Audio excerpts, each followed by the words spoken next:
మరి యేసుతో పాటు ఇద్దరు దొంగల్ని సిలువేశారు.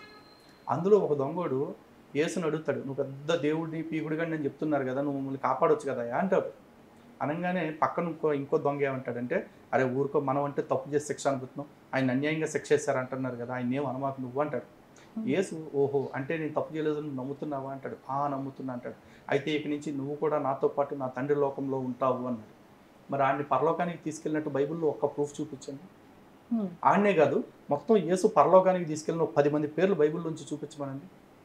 యేసు తన సిలువేసి లేకపోతే శూలాలతో పొడిచి రోమన్ సైనికులు కొట్టారు కదా! వాళ్ళందరినీ క్షమించి పరలోకానికి తీసుకెళ్ళాడా? లేదుగా. మరి ఇక్కడ బాణం కొట్టిన బోయేవాడిని శ్రీకృష్ణ పరమాత్మ అప్పటికప్పుడు సుకృతవంతుల లోకానికి తీసుకెళ్ళాడు. అంటే స్వర్గాన్ని, మోక్షాన్ని ఇవ్వగలిగే శక్తి రాముడికి, కృష్ణుడికి ఉంది. మరి యేసుకు లేదుగా.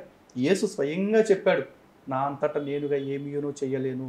నా తండ్రి చిత్తమును బట్టి తప్ప" అని చెప్పేసి అన్నాడు.